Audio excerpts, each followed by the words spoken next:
یہاں پر بیٹھنے سے کیا فائدہ؟ یاد رکھیں یہ محفل بڑی قیمتی محفل ہے. جی بے شک. میں نہیں، حضور کریم علیہ الصلوۃ والسلام کے صحابی ایسی محفل کے بارے میں کیا فرماتے ہیں، سماعت کریں. حدیث پاک ہے، جمہور محدثین کی اصطلاح میں صحابی کے قول فعل تقریر کو بھی حدیث کہا جاتا ہے. صحابی فرماتے ہیں تدارس العلم ساعتا من اللیل خیر من احیائها، رات کی ایک گھڑی علم دین حاصل کرنا پوری رات شب بیداری کرنے سے افضل ہے. یہ صحابی فرماتے ہیں رات کی ایک گھڑی دین کا علم حاصل کرنا پوری رات شب بیداری، یعنی کوئی شخص دین کی باتیں سیکھ رہا ہے ایک ساعت ایک گھڑی، اور دوسرا شخص پوری رات نفل نماز پڑھ رہا ہے. صحابی فرماتے ہیں اس سے بہتر وہی شخص ہے جس نے رات کی تھوڑی سی گھڑی میں علم دین حاصل کیا. واہ واہ سبحان اللہ، حقیقت بے شک. یہ اس محفل پاک کی فضیلت ہے. جی ہم اور آپ یہاں پر جمع ہوئے مقصد کیا ہے؟ یہاں آپ کو بلانے کا جو مقصد ہے وہ کیا ہے؟ اپنے مذہب کو سکھانا، جی دین کی باتیں سکھانا، اس رات کی عظمت اور فضیلت کو آپ کے سامنے اجاگر کرنا، اللہ رب العالمین کا خوف دلوں میں پیدا ہو، حضور کریم علیہ الصلوۃ والسلام کی محبت دلوں میں پیدا ہو، تاکہ ہمیں اور آپ کو دنیا اور آخرت میں کامیابی اور کامرانی نصیب ہو جائے. بے شک. بہت قیمتی محفل ہے. جی اور حضرت علامہ محمد علی صاحب قبلہ نے یہ کوشش کی ہے کہ اس محفل میں جو جیسے آیا ویسے نہیں جائے گا، ٹاپک دے دے کر کے الگ الگ کہ آپ کو اس ٹاپک پر بیان کرنا ہے. یہ کوشش فرمائی ہے کہ جو بھی آئے گا انشاءاللہ یہاں پہ کچھ لے کے جائے. کیا بات تو ہے. یہ اس محفل پاک کی فضیلت ہوئی، سمجھ میں آیا آپ کے؟ جی اب آپ کا دل خوش ہو رہا ہوگا کہ ماشاءاللہ میں جس کام میں لگا ہوا ہوں یہ کام ایسا ویسا نہیں ہے، بلکہ یہ تو بڑا عمدہ کام ہے ماشاءاللہ. جی بے شک. یہ تو بڑا بابرکت کام ہے ماشاءاللہ. اور ایک صحابی کے بارے میں حضور کریم علیہ الصلوۃ والسلام نے ارشاد فرمایا، اے میرے صحابی تمہاری زندگی کی ایک ساعت باقی رہ گئی، ایک ساعت باقی رہ گئی. ان صحابی نے عرض کی یا رسول اللہ علیہ الصلوۃ والسلام تو میں پھر کون سا عمل کروں؟ اب حضور کریم علیہ الصلوۃ والسلام نے جس کام کے کرنے کا حکم دیا ہوگا ظاہر سی بات ہے وہ کام بڑی عظمت والا ہوگا. بے شک بے شک. سب کے ذہنوں میں الگ الگ طور پہ جوابات آ رہے ہوں گے کہ حضور کریم علیہ الصلوۃ والسلام نے کیا ارشاد فرمایا ہوگا. کسی کے ذہن میں نماز کا، روزے کا، حج کا، زکوٰۃ کا الگ الگ. لیکن سنیں حضور کریم علیہ الصلوۃ والسلام نے کیا ارشاد فرمایا. جب صحابی نے عرض کی یا رسول اللہ یا رسول اللہ صلی اللہ علیہ وسلم جب میری زندگی کی ایک ساعت باقی رہ گئی ہے تو میں کون سا عمل کروں؟ تو حضور کریم علیہ الصلوۃ والسلام نے ارشاد فرمایا میرے صحابی تو دین کا علم حاصل کرنے میں مشغول ہو. سبحان اللہ. اللہ اکبر. علم دین حاصل کرنا یہ کیسا عمل ہے ماشاءاللہ. وہ صحابی جن کی زندگی کی ایک ساعت باقی رہ گئی تھی، حضور اقدس علیہ الصلوۃ والسلام نے اس آخری گھڑی میں جس کام کے کرنے کا حکم ارشاد فرمایا وہ علم دین کا حاصل کرنا واہ واہ. آخری وقت میں. اس سے اس محفل پاک کا اندازہ ہوتا ہے کہ ان محفلوں کی قدر کیا ہے اور ان محفلوں کا معاملہ کیا ہے. اللہ کریم ان مقدس محفلوں کی قدر کرنے کی توفیق عطا فرمائے. آمین. حضرات آج کی جو شب ہے شب برات ہے، بڑی مقدس رات ہے. یہ وہ رات ہے جس کی عظمت اور فضیلت اللہ رب العالمین اور اس کے حبیب علیہ الصلوۃ والسلام نے خود ارشاد فرمایا. اس شب کی برکتوں کا ذکر قرآن و تفسیر میں بھی ہے اور حدیث مصطفیٰ صلی اللہ علیہ وسلم میں بھی ہے. اللہ کے نبی علیہ الصلوۃ والسلام نے ارشاد فرمایا، ابن ماجہ کی حدیث پاک ہے، چوتھے خلیفہ امیر المومنین حضرت سیدنا علی مرتضی شیر خدا کرم اللہ تعالی وجہ الکریم سے اس شب کے بارے میں روایت ہے. فرماتے ہیں اللہ کے نبی علیہ السلام نے ارشاد فرمایا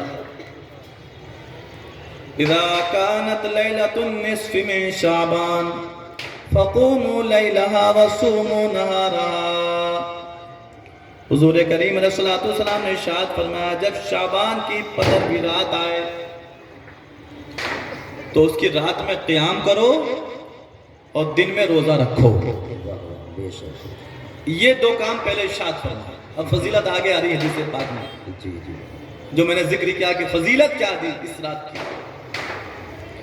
پہلے حدیث پاک میں ہمیں کرنا کیا ہے؟ نبی نے ارشاد فرمایا رات میں قیام کرنا ہے, عبادت کرنا ہے.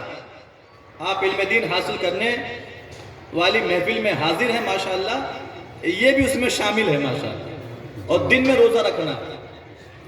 اللہ کے نبی علیہ السلام ارشاد فرماتے ہیں اس رات کی فضیلت کے بارے میں فَإِنَّ اللَّهَ تَبَارَكَ وَتَعَالَى يَنزِلُ فِيهَا لِغُرُوبِ الشَّمْسِ إِلَى السَّمَاءِ الدُّنْيَا. اللہ رب العالمین اس شب میں آسمان دنیا کی طرف تجلی فرماتا ہے. کب سے؟ جب سے سورج چھپتا ہے تب سے. فَيَقُولُ تو اللہ رب العالمین اعلان فرماتا ہے حَلْ مِن مُسْتَغْفِرٍ فَأَغْفِرَ لَهُ. ہے کوئی اپنے گناہوں سے بخشش چاہنے والا؟ ہے کوئی معافی کا طلبگار؟ ہے کوئی مغفرت کا خواستگار کہ میں اس کی بخشش فرما دوں؟ اللہ اکبر. خالق کائنات خود اعلان فرماتا ہے کوئی بخشش چاہنے والا کہ میں اس کی بخشش فرما دوں. الا من مسترزق فارزقہ. ہے کوئی روزی کا طلبگار کہ میں اسے روزی دوں؟ خود خالق کائنات ارشاد فرماتا ہے الا من مبتلا فاعافیہ. ہے کوئی مصیبت زدہ کہ میں اس کی پریشانی کو دور کر دوں؟ الا کذا الا کذا. ہے کوئی ایسا ہے کوئی ویسا. خالق کائنات ارشاد فرماتا ہے. اور یہ اعلان کب تک ہوتا ہے؟ حتی یطلع الفجر, یہاں تک کہ فجر طلوع ہو جاتا ہے. پوری رات رب العالمین اپنے بندوں پہ رحمت فرماتا ہے.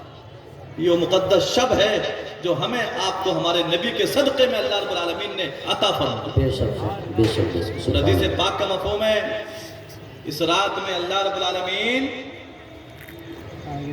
قبیلہ بنی کلب کی بکریوں کے بالوں سے زیادہ مسلمانوں کی بخشش فرماتا. سبحان اللہ سبحان اللہ. اللہ کتنا کرم فرماتا رب العالمین. ایسی شب کسی اور امت کو عطا نہیں کی گئی. یہ شب اگر عطا کی گئی ہے تو حضور کریم علیہ السلام کی امت کو عطا کی گئی ہے, اور یہ سب صدقہ ہے ہمارے آقا علیہ السلام. اللہ کریم اس شب میں قبیلہ بنی کلب, فرمایا محدثین نے شارحین حدیث نے کہ یہ عرب کا جو قبیلہ تھا اس میں بکریاں زیادہ ہوا کرتی, اس لیے سرکار دو عالم علیہ السلام نے ارشاد فرمایا قبیلہ بنی کلب کی بکریوں سے زیادہ نہیں, ان کے بالوں, بکریوں کے بالوں سے زیادہ کی اللہ کریم اپنے فضل سے بخشش فرماتا. دعا کریں اللہ اپنا فضل فرمائے اور ہماری آپ کی بھی اللہ اپنے فضل و کرم سے بخشش فرمائے. ہماری گنتی انہی میں ہو جائے کہ جن کی بخشش آج ہونے والی ہے. بڑی پیاری گھڑی چل رہی ہے اور ماشاءاللہ آپ حضرات بڑی محبت سے سن رہے ہیں. اللہ کریم اس سننے سنانے کو قبول فرمائے اور اپنے فضل سے ہم سب کی بخشش فرما دے. لیکن یاد رکھیں کچھ لوگ ایسے بھی ہیں جن کی بخشش اس رات میں بھی اللہ رب العالمین نہیں فرما. کچھ لوگ ایسے بھی ہیں, حدیثوں میں آیا ان کا ذکر, اور وہ بھی اچھی خاصی تعداد ہے. الگ الگ حدیثوں میں الگ الگ گناہوں کا ذکر ہے کہ جو شخص اس گناہ کا مرتکب ہوگا اس رات میں بھی اس کی بخشش اللہ رب العالمین نہیں فرماتا۔ وہ کون کون ہے؟ فرمایا گیا ایک شخص ہے مشرک، جو اللہ رب العالمین کی ذات اور صفات میں کسی دوسرے کو شریک ٹھہراتا ہے۔ اللہ رب العالمین کے ساتھ میں شرک کرنے والا ایسا ہے کہ اس رات میں بھی اللہ رب العالمین اس کی بخشش نہیں فرمائی۔ اور بدعتی، بد مذہب بدعتی کوئی شخص ہے، اس شب میں اللہ کریم بے شمار ایمان والوں کی بخشش فرماتا ہے، بے شمار لوگوں کی بخشش فرماتا ہے، لیکن جو بدعتی ہے اس شب میں اس کی بخشش نہیں فرمائی جاتی۔ بدعتی کون ہے؟ بد مذہب کون ہے؟ جس کا عقیدہ اہل سنت و جماعت کے خلاف ہے، اب کوئی بھی ہو کسے باشد، جس کا نظریہ و عقیدہ اہل سنت و جماعت کے نظریات اور عقائد کے خلاف ہیں، وہ شخص بد مذہب اور بدعتی ہے۔ اللہ رب العالمین کے بارے میں، نبیوں کے بارے میں، رسولوں کے بارے میں، کتابوں کے بارے میں، فرشتوں کے بارے میں، جنت اور دوزخ کے بارے میں کیا کیا عقیدہ ہونا چاہیے، جو اہل سنت و جماعت کے عقائد ہیں، جو ان عقائد کے خلاف چلتا ہے وہ بدعتی اور بد مذہب ہے۔ ایسے شخص کی اللہ کریم بخشش نہیں فرماتا۔ ہاں اگر وہ شخص جو بدعتی ہے یا وہ جو مشرک ہے اگر شرک سے باز آ جاتا ہے اور بد مذہبیت سے توبہ کر کے سنی صحیح العقیدہ مسلمان بن جاتا ہے، عاشق مصطفیٰ بن جاتا ہے، تو اللہ کریم اس رات کی برکتیں ان کو بھی عطا فرمائے۔ سبحان اللہ، سبحان اللہ۔ ایسا نہیں کہ دروازہ بند ہی ہے، دروازہ بند نہیں ہے۔ اگر اللہ پاک کے ساتھ شرک بھی کیا معاذ اللہ، مشرک بھی ہے، لیکن وہ سیدھے راستے پر آ جاتا ہے اور شرک سے توبہ کر لیتا ہے، مسلمان بن جاتا ہے، اللہ کریم اس کی بھی اس شب میں بخشش فرماتا ہے۔ بدعتی ہے، علم نہیں تھا، بھٹک گیا، اہل سنت و جماعت کے علماء کے سمجھانے کی بنیاد پر وہ سیدھے راستے پر آ گیا، تو اللہ کریم اس کی بھی بخشش فرماتا ہے۔ اسی طرح کوئی اپنی ماں کا نافرمان ہے تو اللہ کریم اس کی بخشش نہیں فرماتا۔ کوئی اپنے باپ کا نافرمان ہے، لوگوں نے ہلکے میں لے رکھا اپنے ماں باپ کو، لیکن قرآن عظیم میں ماں باپ کے ساتھ اولاد کو کیا سلوک کرنا چاہیے خود اللہ رب العالمین نے اس کے احکام ارشاد فرمائے، جی بے شک بے شک، جس سے ماں باپ کی عظمت ظاہر ہوتی ہے۔ ارے جہاں رب العالمین نے یہ ارشاد فرمایا کہ میری ہی عبادت کرنا ہے، میرے علاوہ کسی کی عبادت نہیں کرنا، وہیں اس کے جسٹ بعد ارشاد فرمایا وَبِالْوَالِدَيْنِ احسانا، اپنے ماں باپ کے ساتھ اچھا سلوک کرنا۔ جی بے شک، سبحان اللہ، سبحان اللہ۔ یہاں تک ارشاد فرمایا فَلَا تَقُلْ لَهُمَا اُفٍّ، اپنے ماں باپ کو اف تک نہیں کہنا۔ جی بے شک بے شک۔ لہٰذا کوئی ماں کا نافرمان ہے اور اپنے باپ کا نافرمان ہے تو اس شب میں اللہ کریم جہاں ان گنت لوگوں کی بخشش فرماتا ہے، ایسے لوگوں کی بخشش اللہ کریم نہیں فرماتا۔ ماں کے نافرمان سے، باپ کے نافرمان سے اللہ کریم سخت ناراض ہوتا ہے۔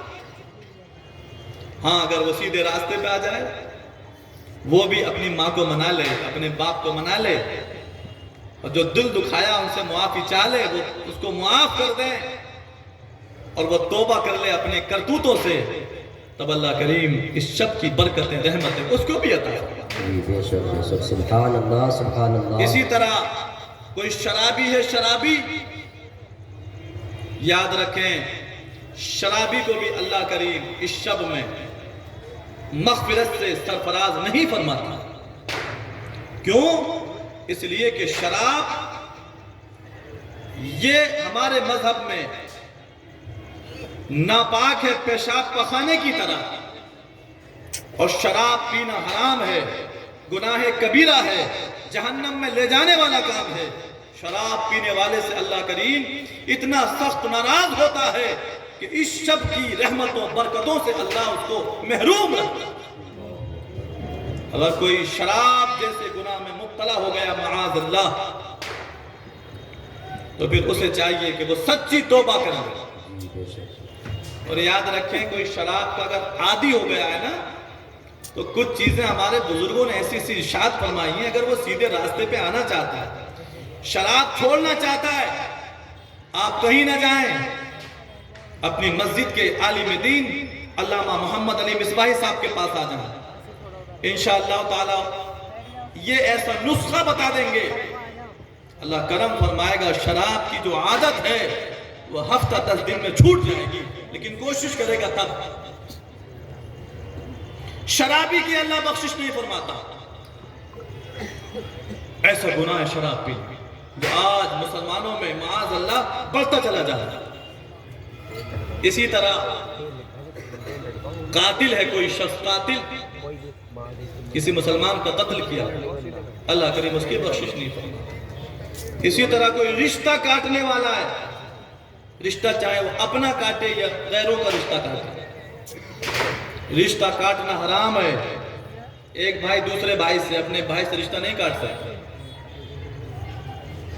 رشتہ کاٹنا گناہ کبیرہ ہے، جہنم میں لے جانے والا کام ہے۔ جو بھی اپنے قریبی رشتہ دار ہیں، شریعت نے پابندی لگا دی، رشتہ نہیں کاٹ سکتے۔ اپنا رشتہ یا دوسرے کا رشتہ کاٹنے والا بھی ایسا شخص ہے جسے اس شخص کی برکتوں سے اللہ محروم رکھتا ہے۔ اسی طرح سے کوئی کاہن ہے، کاہن جو غیب کی خبریں اپنی اٹکل پچو سے بتاتا ہے، ایسے شخص بھی اللہ کریم بخشش نہیں فرماتا۔ نجومی جو ستاروں کو دیکھ کے غیب کی باتیں بتا رہا ہے اور اس پہ یقین بھی رکھتا ہے، اللہ کریم ایسے شخص کی بخشش بھی نہیں فرماتا۔ اسی طرح جادوگر کے بارے میں ارشاد فرمایا، اللہ کریم اس کی بھی بخشش نہیں فرماتا۔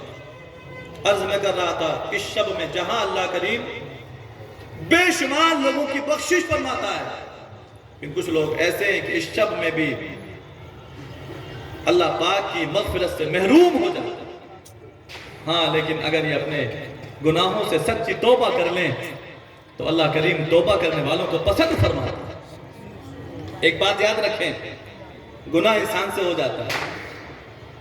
حدیث پاک میں آیا، کل بنی آدم خطاؤن، ہر انسان گناہ گار ہے، انسان ہے، نفس اور شیطان لگا ہوا ہے، گناہ انسانی سے ہوتا ہے۔ جانے انجانے میں نفس و شیطان کی وجہ سے قدم پھسل جاتے ہیں، کبھی نہ کبھی وہ غلط کام کر بیٹھتا ہے، تو نبی نے پہلے ارشاد فرمایا ہر انسان خطا کار ہے، لیکن آگے ارشاد فرمایا وَخَيْرُ الْخَطَّائِينَ التَّوَّابُونَ، ان خطا کرنے والوں میں، گناہ کرنے والوں میں بہترین لوگ وہ ہیں جو بہت زیادہ توبہ کرنے والے ہیں۔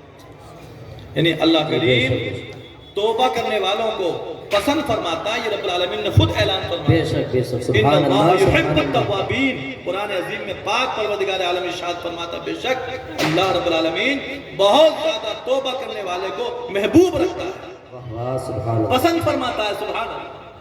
اور سنیں، اگر جانے انجانے میں انسان کے قدم لڑ کھڑا جائیں لیکن وہ سچی توبہ اپنے گناہ سے کر لیتا ہے نا، تو اللہ کریم اس پہ کیسی برکتوں کا نزول فرماتا ہے۔ ایک واقعہ میں آپ کو سناؤں، جی حضرت سیدنا عیسیٰ علی نبینا، حضرت سیدنا موسیٰ علی نبینا علیہ السلام کا مبارک زمانہ تھا۔ اس زمانے میں قحط پڑ گئے۔ قحط جانتے ہیں آپ؟ بارش ہونا بند ہو گئی۔ اب جب بارش نہیں ہوئی، سرسبز و شادابی ختم، کھیتی باڑی ختم، چرند پریشان، درند پریشان، سارے جاندار پریشان، سب کے سب جمع ہو کر کے اللہ کے نبی حضرت موسیٰ علیہ السلام کی بارگاہ میں حاضر ہوئے۔ عرض کی، اے اللہ کے نبی علیہ السلام، آپ کو اللہ رب العالمین نے اپنا نبی بنایا ہے، ہم قحط جیسی مصیبت میں گرفتار ہیں، آپ پروردگار عالم کی بارگاہ میں دعا فرما دیجئے کہ اللہ کریم رحمت کی بارش کا نزول فرما دے اور قحط جیسی مصیبت کو دور فرما دے۔ حضرت سیدنا موسیٰ علیہ نبینا علیہ السلام نے ارشاد فرمایا، لوگوں ٹھیک ہے دعا کی جائے گی، لیکن سارے کے سارے لوگ کھلا میدان میں جمع ہو جائیں، جی بے شک جب سب جمع ہو جائیں گے تب اللہ رب العالمین کی بارگاہ میں دعا کی جائے گی۔ لہذا اللہ کے نبی علیہ الصلوۃ والسلام کو حکم پاتے سارے لوگ جس جگہ کی نشاندہی کی گئی تھی وہیں پر جمع ہو جاتے۔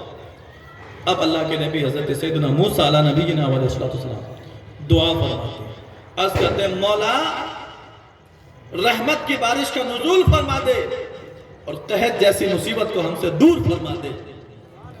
پردہ غیب کی آواز آتی ہے، موسیٰ سنو رحمت کی بارش کا نزول کیوں نہیں ہو رہا ہے، قحط جیسی مصیبت میں گرفتار کیوں کیا گیا ہے، موسیٰ سنو۔ اس مجمع میں ایک شخص ایسا ہے جو 40 سال سے مسلسل ہماری نافرمانی پر نافرمانی کرتا چلا رہا ہے۔ کتنے سال سے؟ 40 سال سے 40 سال سے گناہ پہ گناہ کر رہا ہے، 40 سال سے ہماری نافرمانی کر رہا ہے۔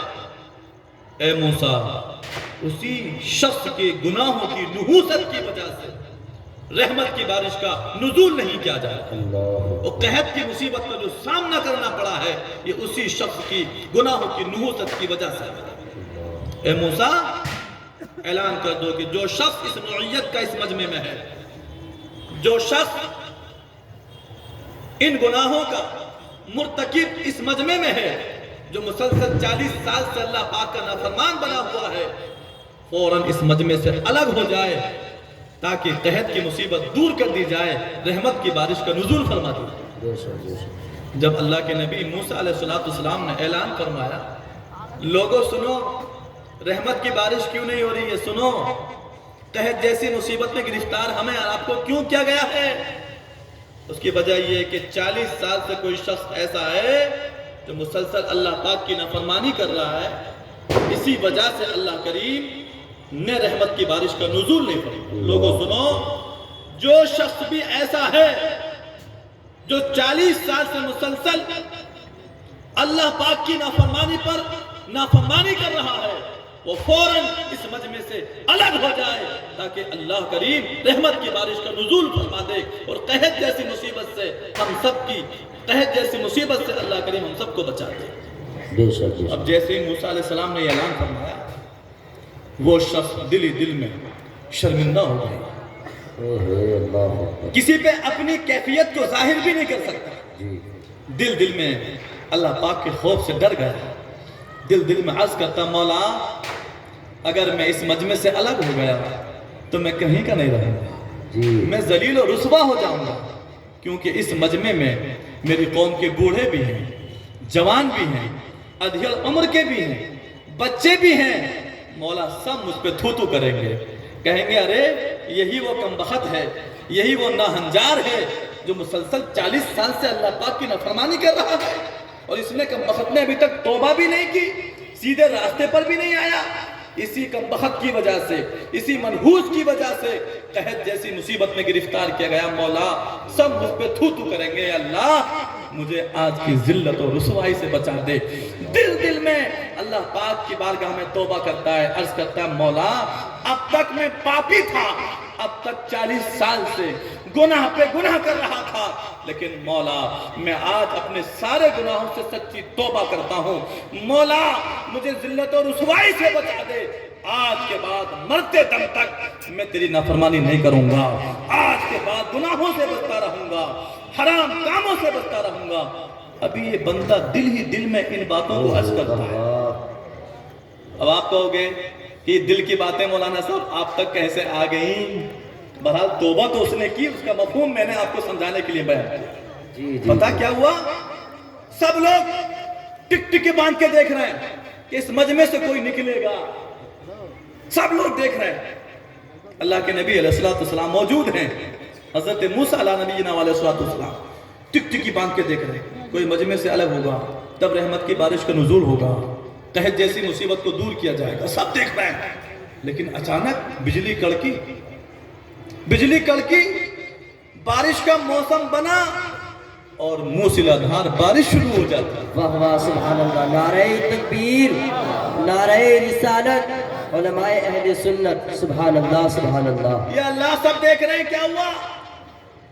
ابھی تو کوئی نکلا بھی نہیں ہے، کیا بات اللہ کے نبی موسیٰ علیہ السلام نے رب العالمین کے بارگاہ میں عرض کی مولا ابھی تو یہ حکم مجھے ہوا تھا کہ ایک شخص ایسا ہے جو 40 سال سے ہماری نافرمانی پہ نافرمانی کر رہا ہے، اس کو دور کر دیا جائے تب رحمت کی بارش کا نزول ہوگا۔ اے مولا ابھی تو کوئی مجمع سے نکلا بھی نہیں ہے اور پھر بھی رحمت کی بارش کا نزول ہو گیا، مولا اس میں حکمت کیا ہے؟ اعتراض نہیں، اللہ پاک پہ اعتراض کرنا کفر ہے، مولا اس میں تیری حکمت کیا ہے؟ نبی پوچھتے مولا حکمت کیا ہے؟ ابھی کوئی نکلا بھی نہیں ہے لیکن رحمت کی بارش کا نزول ہو گیا۔ پردہ غیب صاحب آواز آئی، اے موسیٰ سنو، جو بندہ 40 سال سے ہماری نافرمانی کر رہا تھا، جو بندہ 40 سال سے گناہ پہ گناہ کر رہا تھا، آج وہ ہمارے خوف سے لرز گیا، آج اس نے ہم سے ڈر کر کے سچی توبہ کر لی ہے۔ اے موسیٰ جب اس نے سچی توبہ کر لی تو ہم نے اپنے فضل و کرم سے اس کے سارے گناہوں کو معاف کر دیا ہے، اس لیے موسیٰ رحمت کی بارش کا نزول فرما۔ سبحان اللہ، زندہ باد ماشاءاللہ۔ رحمت کی بارش کا نزول۔ اب سنیں، جزاکم اللہ، اب سنیں رحمت کی بارش کا نزول۔ سبحان اللہ۔ حضرت موسیٰ علیہ السلام نے عرض کی مولا وہ بندہ تھا کون، اس کا نام اس پہ تو ظاہر فرما دے۔ اب دیکھیں ابھی اللہ کریم اس بندے سے کتنا سخت ناراض تھا جو 40 سال سے اللہ پاک کی نافرمانی کر رہا تھا۔ حکم ہوا اس کو مجمع سے دور کر دیا جائے اور اللہ کریم اس کے گناہوں کی نحوست کی وجہ سے، اللہ کریم کتنا ناراض ہوا اس کے گناہوں کی وجہ سے کہ اس کے گناہوں کی نحوست کی وجہ سے رحمت کی بارش کا نزول نہیں کیا گیا اور قحط جیسی مصیبت میں ہر جاندار کو گرفتار کر دیا گیا۔ اتنا سخت رب العالمین ناراض ہے، بارش نہیں فرما رہا، صرف ایک شخص کے بگڑنے کی وجہ سے، صرف ایک شخص کے حرام کام کرنے کی وجہ سے، صرف ایک شخص کے اللہ پاک کی نافرمانی کرنے کی وجہ سے۔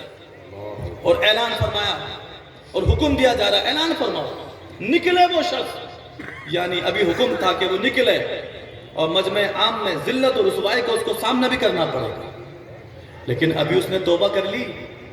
اللہ اپنے بندوں پہ کتنا مہربان ہے، سبحان اللہ، سبحان اللہ، کتنی محبت فرماتا ہے۔ ابھی مجمع عام میں ذلیل اور رسوا کیا جانے کا حکم دیا جا رہا تھا، لیکن جب تائب ہو گیا، اپنے گناہوں سے سچی توبہ کر لی، اب جب اللہ پاک نے اس کو معاف فرما دیا، اللہ کے نبی موسیٰ علیہ السلام عرض کرتے ہیں مولا اس کا نام اس پہ تو ظاہر فرما دے۔ پردہ غیب سے آواز آتی ہے موسیٰ جو میرا بندہ میرے خوف سے ڈر کر کے اپنے سارے گناہوں سے توبہ کر چکا ہے اور جس کے سارے گناہوں کو ہم نے اپنے کرم سے معاف فرما دیا ہے، اب اس کا نام آپ کو بتا کر کے آپ کی نظروں میں بھی اس کا مرتبہ ہم کم نہیں کریں گے۔ سبحان اللہ۔ اے موسیٰ اس کا نام آپ میں ظاہر فرما کے آپ کی نگاہوں میں بھی اس کی وقعت کو ہم کم کرنا نہیں چاہتے۔ کیوں؟ اس لیے کہ اب تک وہ پاپی تھا لیکن اب وہ سارے گناہوں سے توبہ کر چکا ہے اور ہم نے اس کی توبہ کو قبول فرمایا۔ واہ واہ، سبحان اللہ، سبحان اللہ۔ یہ ہے توبہ کا انجام کہ اگر گناہ انسان سے ہو جائے، اگر وہ سیدھے راستے پہ آ جاتا ہے اور سچی توبہ کر لیتا ہے تو اللہ کریم چاہے کتنا بڑا گناہ ہو اس کو معاف فرمائے۔ جی بے شک بے شک۔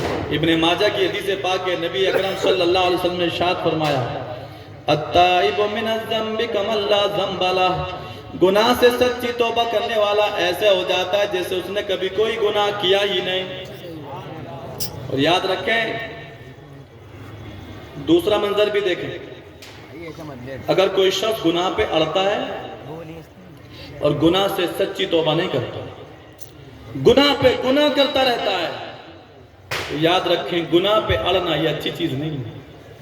گناہ انسان سے ہو جاتا ہے، قدم پھسل جاتا ہے، نفس و شیطان کی وجہ سے کسی نہ کسی حرام کا وہ مرتکب ہو جاتا ہے، لیکن خوش نصیب وہ ہوا کرتا ہے جو سچی توبہ کرتا ہے، بے شک بے شک۔ اس کام سے باز آ جائے، جسے مرنے سے پہلے سارے گناہوں سے توبہ کی توفیق نصیب ہو جائے، وہ خوش نصیب ہوا۔ لیکن گناہ پہ اڑنے والا اچھا نہیں ہوتا، آج بھی وہی گناہ، کل بھی وہی گناہ، پرسوں بھی وہی گناہ، 1 سال پہلے بھی وہی گناہ، آج بھی وہی گناہ کرتے کرتے جوانی گزر گئی، ادھیڑ عمر گزر گئی، بوڑھے ہو گئے، لیکن اس گناہ کی عادت ہی نہیں چھوٹی۔ ایسے لوگوں کو اللہ پاک کے خوف سے ڈرنا چاہیے۔ پتہ ہے جو شخص گناہوں پہ اڑتا ہے اور گناہ سے باز نہیں آتا، سچی توبہ نہیں کرتا، اللہ کریم ایسے شخص سے سخت ناراض ہو جاتا اور بعض مرتبہ اس کا خاتمہ ایمان پر بھی نہیں ہوتا۔ ایسے کتنے واقعات کتابوں کے اندر لکھے ہوئے۔ ایک کتاب ہے الروض الفائق فی المواعظ والرقائق، بڑی پرانی کتاب ہے اور بڑے پرانے عالم دین گزرے مبلغ اسلام حضرت علامہ شیخ شعیب حریفیش رحمت اللہ علیہ، بہت پائے کے بزرگ گزرے، بہت بڑے واعظ اور بہت بڑے خطیب تھے ماشاءاللہ۔ مبلغ اسلام ان کا لقب ہے، شیخ الاسلام علامہ شیخ شعیب حریفیش رحمت اللہ علیہ۔ ان کی کتاب ہے الروض الفائق فی المواعظ والرقائق۔ اس کتاب کے اندر ایک واقعہ لکھا ہے گناہ پہ اڑنے والے کا۔ ایک طرف آپ نے دیکھا جو 40 سال سے اللہ پاک کی نافرمانی کر رہا تھا لیکن تائب ہو گیا تو اللہ پاک نے اس کے سارے گناہوں کو معاف کر دیا۔ دوسرا بھی دیکھیں، دوسرا رخ بھی دیکھیں، اب جو گناہ پہ اڑتا ہے اللہ کریم اس سے کتنا سخت ناراض ہو۔ کتاب کا میں نے حوالہ پیش کیا، حضرت سیدنا عبداللہ بن احمد مؤذن رحمت اللہ علیہ، یہ اپنے پائے کے بہت بڑے بزرگ گزرے ہیں۔ ایک مرتبہ کا واقعہ ہے کہ یہ خانہ کعبہ کے طواف میں مشغول تھے، سبحان اللہ، اچانک انہوں نے ایک شخص کو دیکھا کہ وہ زار و قطار ہو رہا ہے اور اللہ رب العالمین کی بارگاہ میں عرض کرتا ہے، اے مولا میرا خاتمہ ایمان پر فرما، اے اللہ تو نے مجھے مومن بنایا ہے، اے اللہ ایمان کی حالت میں مجھے دنیا سے اٹھانا۔ ایک ہی دعا کر رہا ہے، رو رہا ہے، گر گڑا رہا ہے، غلاف کعبہ ہاتھوں میں تھامے ہوئے۔ حضرت سیدنا عبداللہ بن احمد مؤذن رحمت اللہ علیہ اس نوجوان کے قریب تشریف لے گئے، پوچھا ہے نوجوان تجھ پہ اللہ نے کرم فرمایا، تو بیت اللہ میں حاضر ہے، غلاف کعبہ تیرے ہاتھوں میں ہے، تو ایک ہی دعا کیوں کرتا ہے؟ ایک دعا کے علاوہ دوسری دعا کیوں نہیں کرتا؟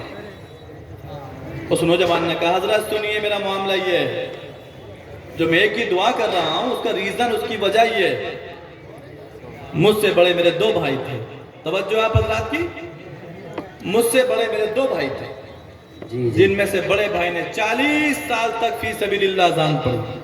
کتنے سال تک؟ 40 سال، ایک پیسہ بھی نہیں ملی۔ اور دوسرے بھائی نے 30 سال تک فی سبیل اللہ جان پڑی، لیکن حضرات دونوں کا خاتمہ ایمان پر نہیں ہوا۔ اللہ، دونوں دنیا سے گئے تو کفر کی حالت میں گئے، معاذ اللہ من ذالک، ایمان کی حالت میں نہیں گئے، کفر کی حالت میں گئے۔ اسی لیے حضرت میں ایک ہی دعا کر رہا ہوں، پتہ نہیں اللہ پاک کی خفیہ تدبیر میرے بارے میں کیا ہے، جی بے شک بے شک، پتہ نہیں میرا انجام کیا ہوگا، کیونکہ میں اپنوں سے بڑوں 2 بھائیوں کا انجام، وہ بھی انجام میں بد دیکھ چکا ہوں۔ اس لیے میں ایک ہی دعا کر رہا ہوں، یا اللہ تو نے ایمان والا بنایا ہے تو مجھے ایمان کی حالت میں موت دے۔ واہ واہ، سبحان اللہ۔ آپ حضرات پانی پیتے رہیں، پانی آپ تک پہنچ جائے گا، اور توجہ ہماری طرف رکھیں، ایک لمحہ بھی آپ کا ضائع نہ ہونے پائے، توجہ ہے، پانی سب تک پہنچ جائے گا، پانی سب تک پہنچ جائے گا، یہ خود پانی آپ تک پہنچانے کے لیے آ رہا ہے ماشاءاللہ۔ ماشاءاللہ مدرسہ رضا العلوم اور مسجد نور النبی کے اراکین تشریف رکھتے ہیں ماشاءاللہ، اللہ کریم ان کی خدمات قبول فرمائے، مزید آسان طریقے سے خدمتیں کرنے کی توفیق عطا فرمائے۔ پانی کا انتظام سب کے لیے کیا گیا ہے ماشاءاللہ۔ توجہ آپ حضرات کی، واقعہ سننا، توجہ ہے۔ عرض کی حضور میں اپنے سے بڑے 2 بھائیوں کا انجام دیکھ چکا ہوں، اسی لیے عرض کرتا ہوں مولا میرا خاتمہ ایمان پر فرمانا۔ حضرت عبداللہ بن احمد مؤذن رحمت اللہ علیہ حیرت و استعجاب کے عالم میں آ جاتے ہیں، فرماتے ہیں نوجوان ذرا یہ اور بتا کہ تیرے دونوں بھائی آخر وہ کون سا گناہ کیا کرتے تھے جس گناہ کی وجہ سے اللہ رب العالمین تیرے دونوں بھائیوں سے اتنا سخت ناراض ہو گیا کہ ان کی کوئی عبادت، کوئی ریاضت، تکبیر، تسبیح، تحلیل کچھ قبول نہیں فرمائی، یہاں تک کہ ان کا خاتمہ کفر پر ہوا۔ آخر وہ تیرے دونوں بھائی کون سا گناہ کیا کرتے تھے ذرا یہ اور بتا دے۔ تو اس نوجوان نے کہا حضرت بظاہر میرے بھائی دونوں کے دونوں نیک تھے، لیکن صرف اور صرف ایک گناہ کی عادت پڑی ہوئی تھی۔ وہ گناہ کیا ہے؟ اس نوجوان نے کہا حضرت وہ اجنبیہ عورتوں کو شہوت کے ساتھ دیکھنے کے شوقین تھے، بس اتنا کرتوت تھا ان کے اندر۔ تیری میری دھی بیٹی پر غلط نظریں ڈالنے کی شوقین تھی، اجنبی عورتوں کو دیکھنے میں دلچسپی لیتے تھے، اسی میں مزہ لیتے تھے، بس۔ اب یہاں مسئلہ بھی سماعت کر لیں جی۔ اجنبی عورت کو شہوت کے ساتھ دیکھنا بھی یہ گناہ ہے، اور ہمارے مذہب میں اس چیز پر بہت زیادہ دھیان دیا گیا ہے۔